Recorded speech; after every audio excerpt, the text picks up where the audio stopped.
हजरात गिरामी, इंटरनेशनल खिलाफत कॉन्फ्रेंस की दूसरी नशिस्त की सदारत भी अमीर तंजीम-ए-इस्लामी और दाई तहरीक खिलाफत पाकिस्तान मोहतरम जनाब डॉक्टर इसरार अहमद साहब फरमा रहे हैं। मैं दरख्वास्त करता हूं मोहतरम जनाब कारी अब्दुल माजिद साहब से वो तशरीफ लाएं और इंटरनेशनल खिलाफत कॉन्फ्रेंस की दूसरी नशिस्त का आगाज तिलावत कुरान हकीम से फरमाएं। मोहतरम जनाब कारी अब्दुल माजिद साहब। अऊज़ु बिल्लाहि मिनश शैतानिर रजीम।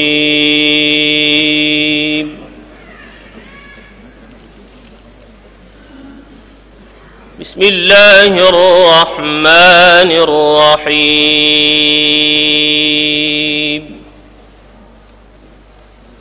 मन यशफ़अ शफ़ाअतन हसनतन यकुन लहू नसीबुम मिन्हा वमन यशफ़अ शफ़ाअतन सय्यिअतन यकुन लहू किफ़्लुम मिन्हा वकान अल्लाहु अला कुल्लि शैइन मुक़ीता। वइज़ा हुय्यितुम बितहिय्यतिन फहय्यू बिअहसन मिन्हा औ रुद्दूहा। वइज़ा हुय्यितुम बितहिय्यतिन फहय्यू बिअहसन मिन्हा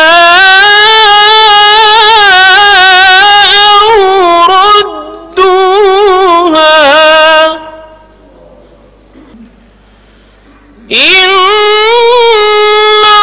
इन्नल्लाह कान अला कुल्लि शैइन हसीबा।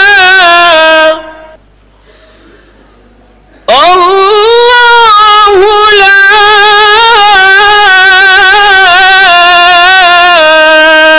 इलाहा इल्ला हुवा ला यजमअन्नकुम इला यौमिल क़ियामह।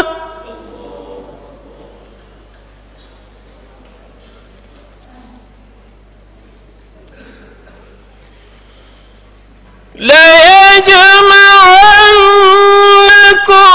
إلى يوم القيامة لا ريب فيه ومن أصدق من الله حديثا.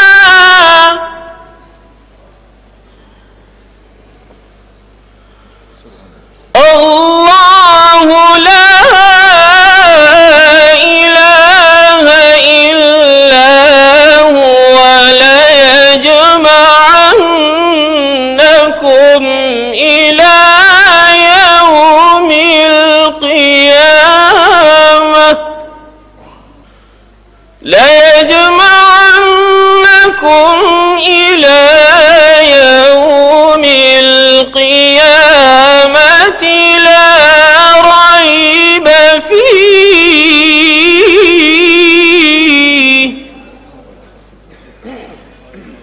ومن أصدق من الله حديثا.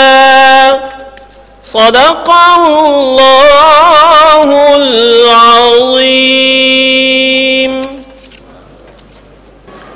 इस वक्त तशरीफ फरमा हैं ملک کے ممتاز اور نامور نعت خوان محترم جناب حافظ مرغوب احمد حمدانی صاحب، میں ان کی خدمت میں درخواست کرتا ہوں کہ وہ تشریف لائیں اور بارگاہ رسالت مآب صلی اللہ علیہ وسلم میں ہدیہ نعت پیش فرمائیں۔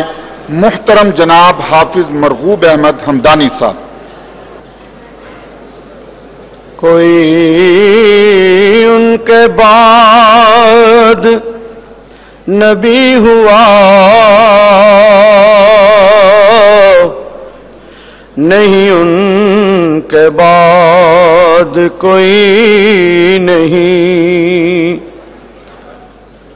کوئی ان کے بعد نبی ہوا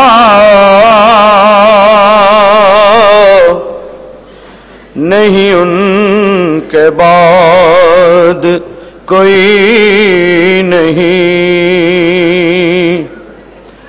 کہ خدا نے خود بھی تو کہہ دیا نہیں، ان کے بعد کوئی نہیں، کہ خدا نے خود بھی تو کہہ دیا نہیں، ان کے بعد کوئی نہیں، کسی ایسی ذات کا نام لو جو امی بھی ہو، جو ماں بھی ہو، کسی ایسی ذات کا نام لو جو امی بھی ہو، جو ماں بھی ہو،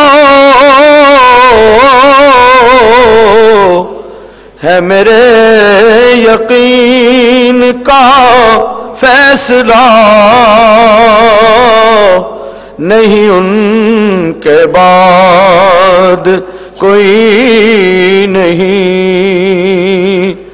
ہے میرے یقین کا فیصلہ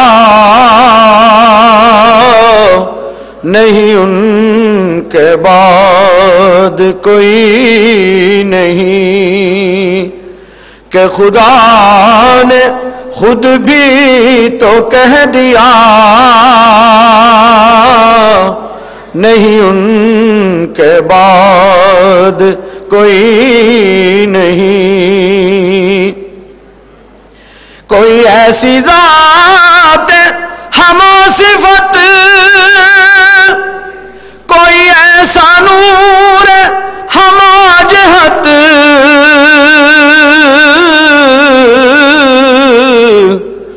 کوئی مصطفیٰ کوئی مجتبی نہیں، ان کے بعد کوئی نہیں، کوئی ان کے بعد نبی ہوا نہیں، ان کے بعد کوئی نہیں، کہ خدا نے خود بھی تو کہہ دیا نہیں، ان کے بعد کوئی نہیں۔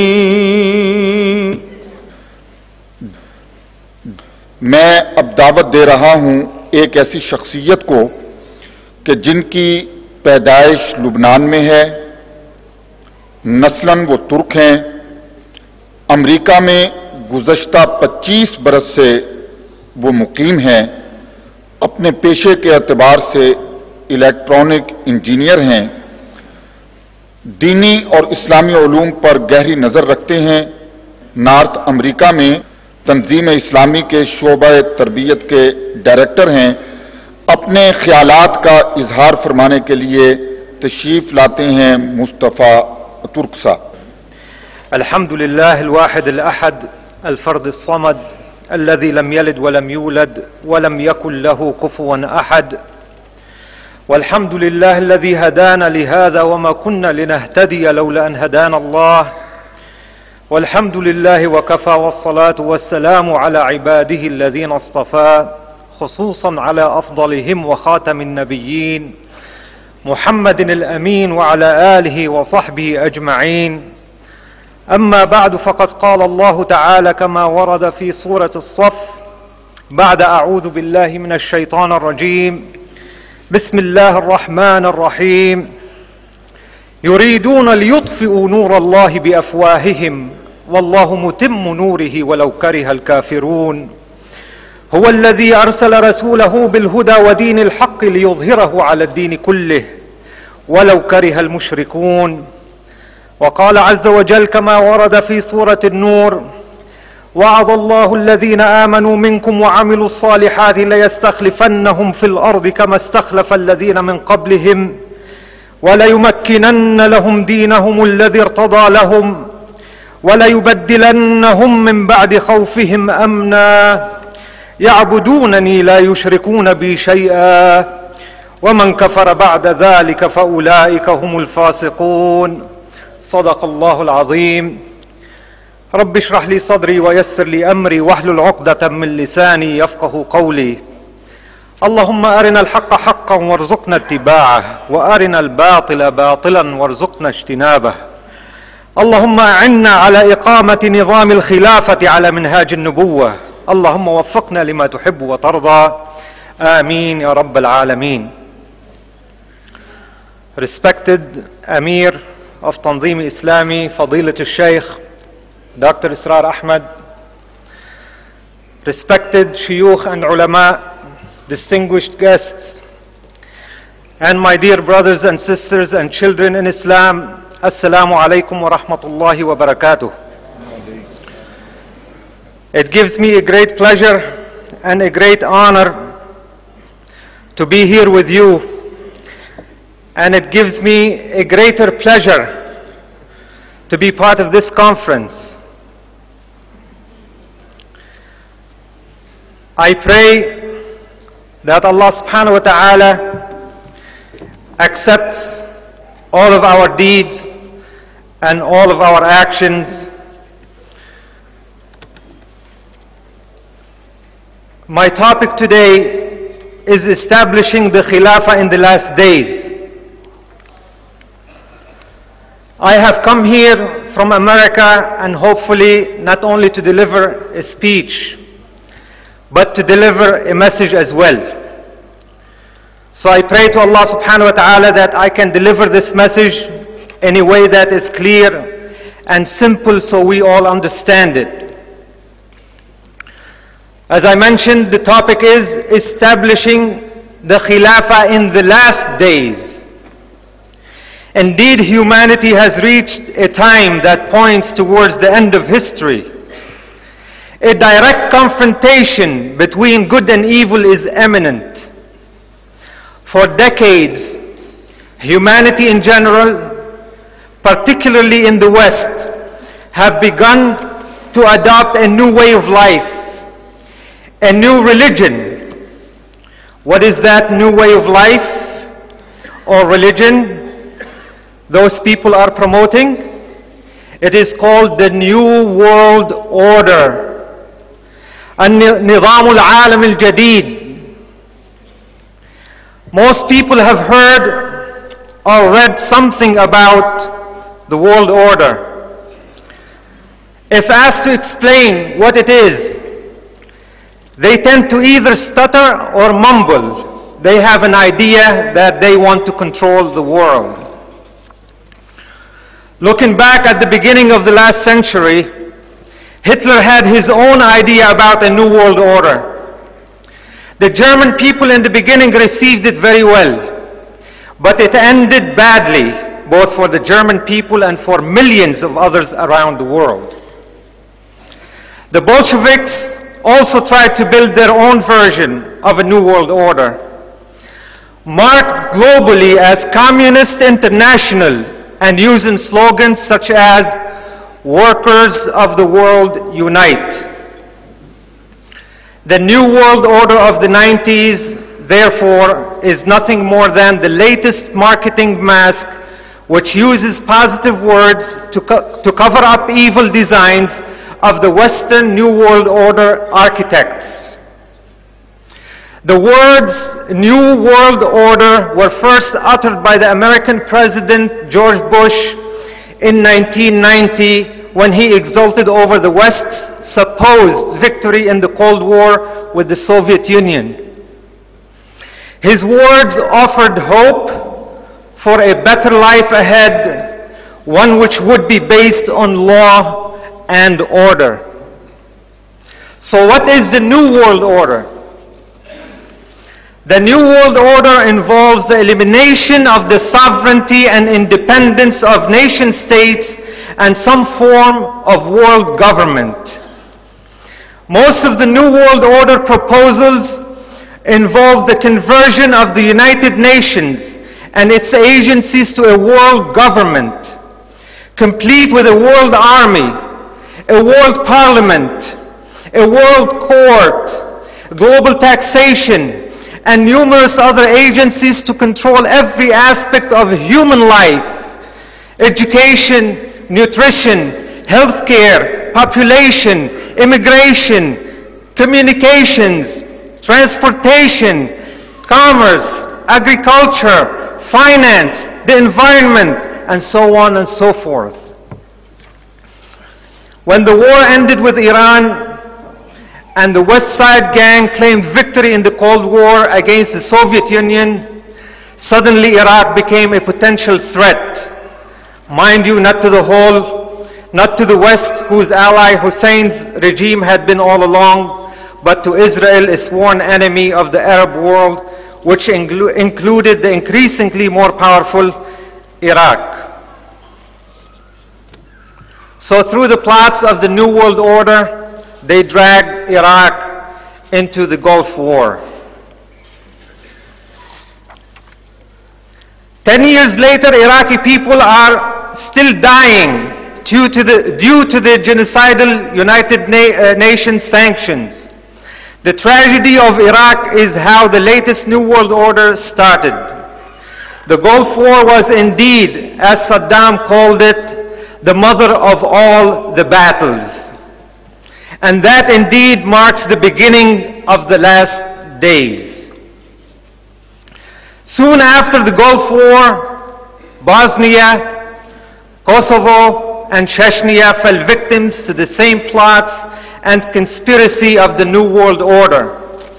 And very recently, the sanctions imposed by the United Nations on Afghanistan is another sign of its power. Who is behind this New World Order? Let me quote Congressman Larry P. McDonald. In 1976, he was killed in the Korean Airlines 747 that was shut down by the Soviets. But he said, quote, "The drive of the Rockefellers and their allies is to create a one-world government, combining super-capitalism and communism under the same tent, all under their control." Do I mean conspiracy? Yes, I do. I am convinced there is such a plot, international in scope, generations old in planning, and incredibly evil in intent. In a statement issued by Council on Foreign Relations, James Warburg said to the Senate Foreign Relations Committee on February 17, 1950, quote, "We shall have a world government, whether or not you like it, by conquest or consent," end of quote. Here is what David Spangler, Director of Planetary Initiative at the United Nations, had to say. "No one will enter the New World Order unless he or she will make a pledge to Lucifer. أولئك حزب الشيطان ألا إن حزب الشيطان هم الخاسرون." Who is behind that movement?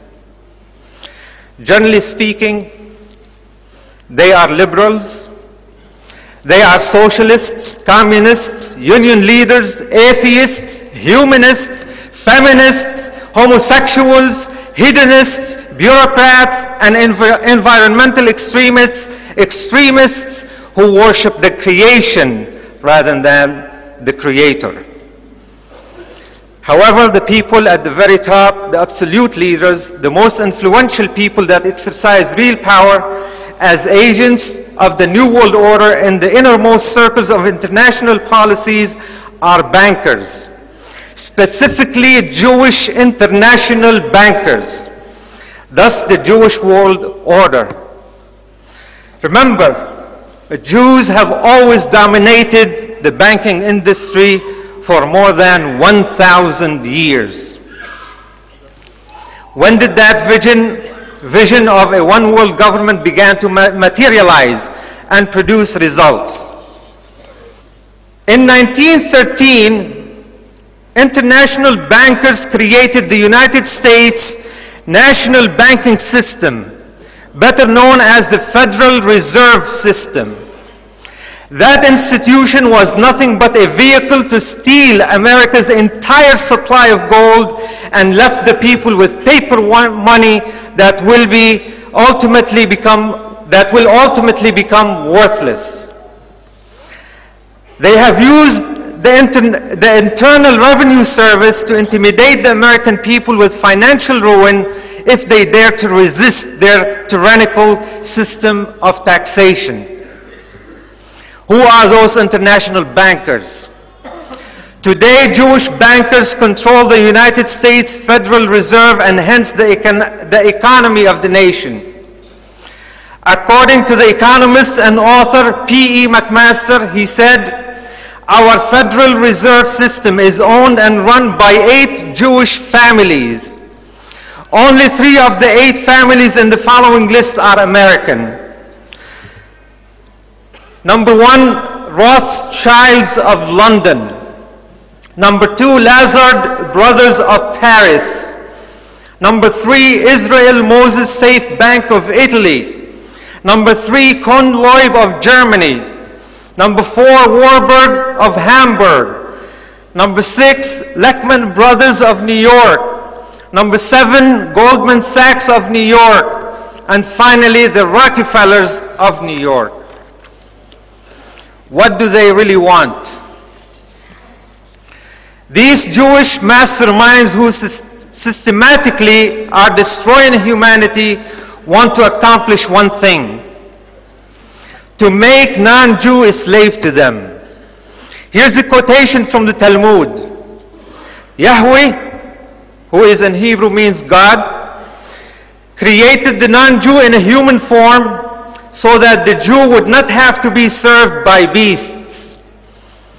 The non-Jew is consequently an animal in human form and is condemned to serve the Jew day and night. Jews are devoted to the Talmud. The scribes claim that the Talmud is partly a collection of traditions of Moses given to them in an oral form. The New Order and the destruction of America. The Christian beliefs and moral values that once were the foundation of America have been replaced by satanic values.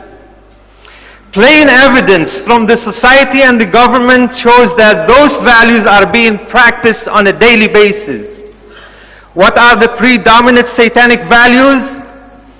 They are, number 1, personal selfishness, greed and pride. Number 2, physical lust. Number 3, anger. And finally, laziness. The elevation of these satanic values to the level of encouraging its members to deliberately indulge in them has produced tremendous societal effects. Strong desire for power over others. Strong desire for accumulation of wealth and material possessions. Strong sexual desires to be satisfied no matter who might be harmed. Life becomes cheapened, losing its God-given sanctity. obsession with violence and murder, lack of compassion or empathy for those individuals who are handicapped or who are ill, obsession with death. Remember, hardcore Satanism demands human sacrifice. The younger, the better. 1.5 million babies are being killed yearly in America.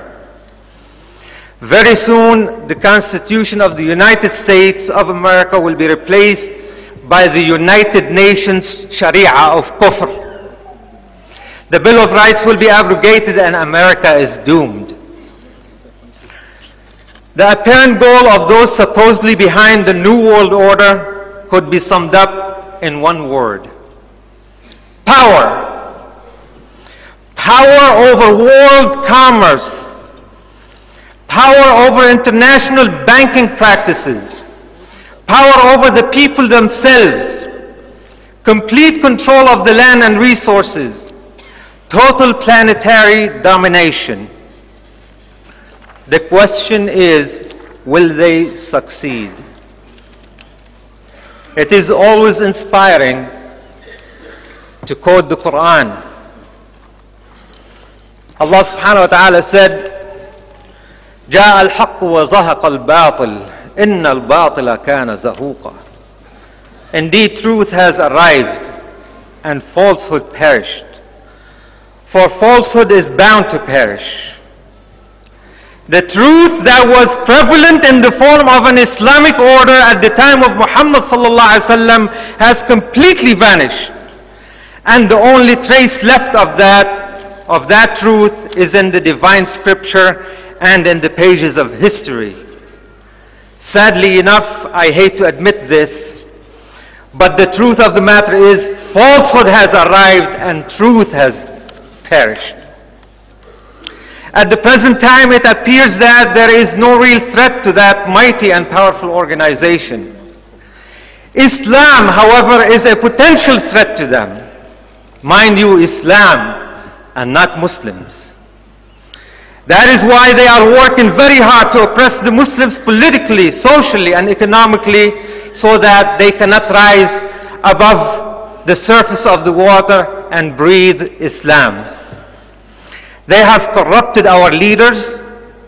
They shattered our families and societies.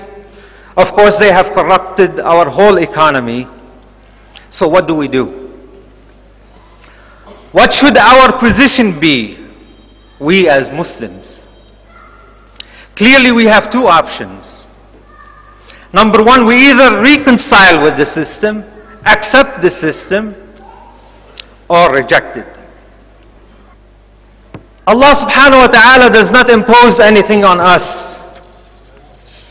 If we want to indulge and be content with that system, Allah subhanahu wa ta'ala is going to accept that, and He is going to help us increase the love of this dunya. Man kana yuridu al-hayata ad-dunya wa zinataha nuwaffi ilayhim a'malahum fiha wa hum fiha la yubkhasun.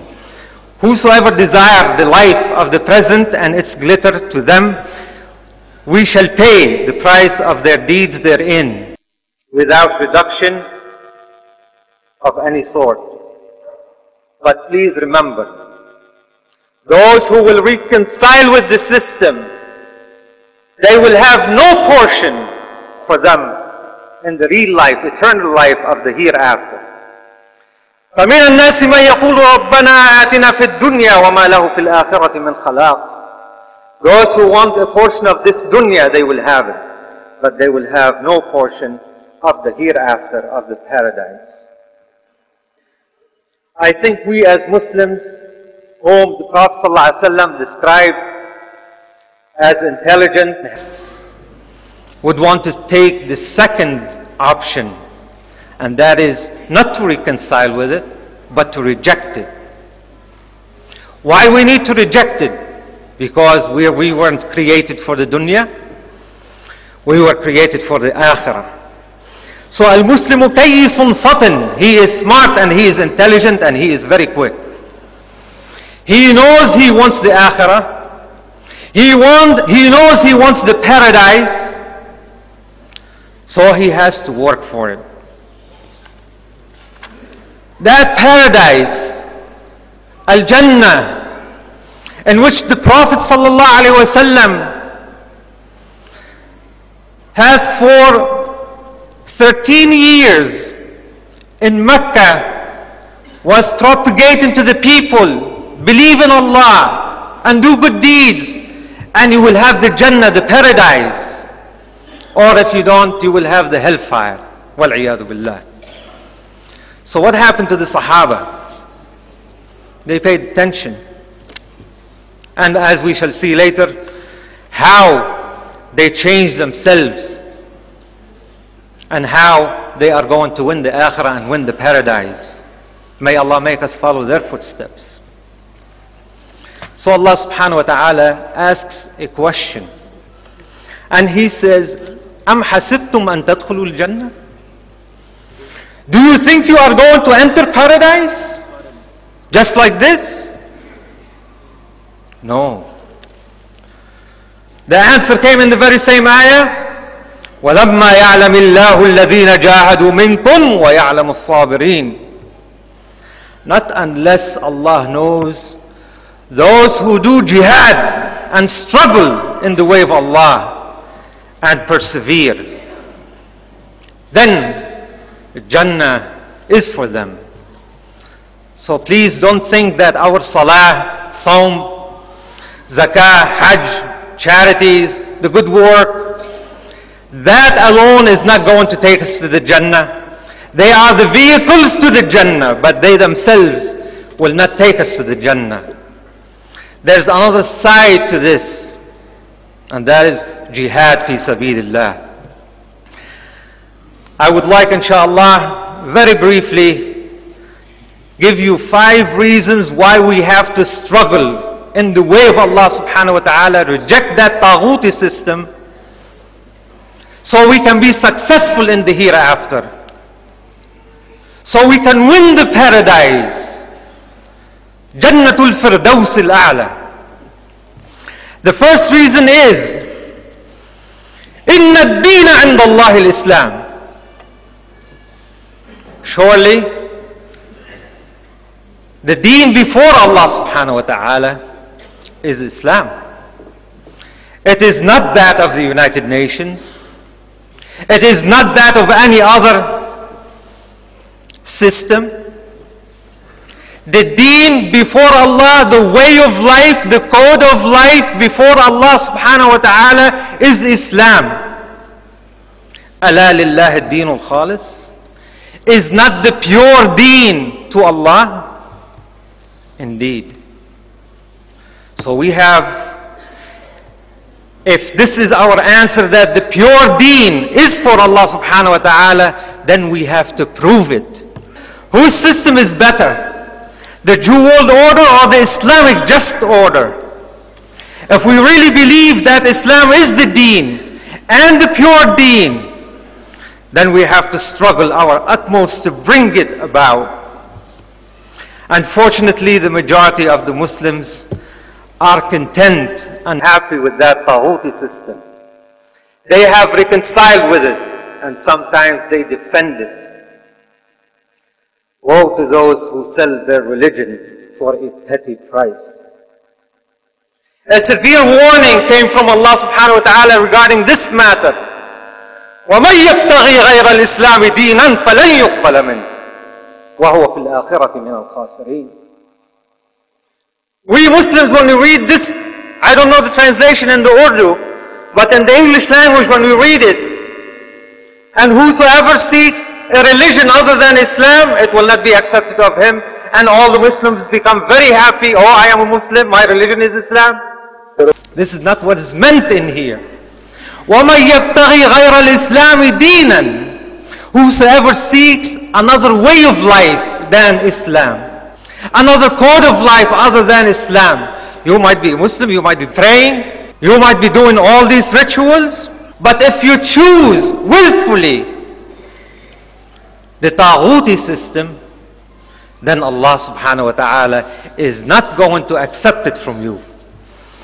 And on the day of judgment, they will be among the losers. The second reason is, إِنَ الْحُكْمُ إِلَّا لِلَّهِ. Sovereignty, authority, judgment belong to none but Allah subhanahu wa ta'ala. Let us ask ourselves a question. Who is sovereign today? Who is supreme today? If your answer is Allah, then you have to prove it. Can anyone on the globe today claim that Allah is supreme on earth? Can anyone claim that humanity is ruled according to Allah's commands?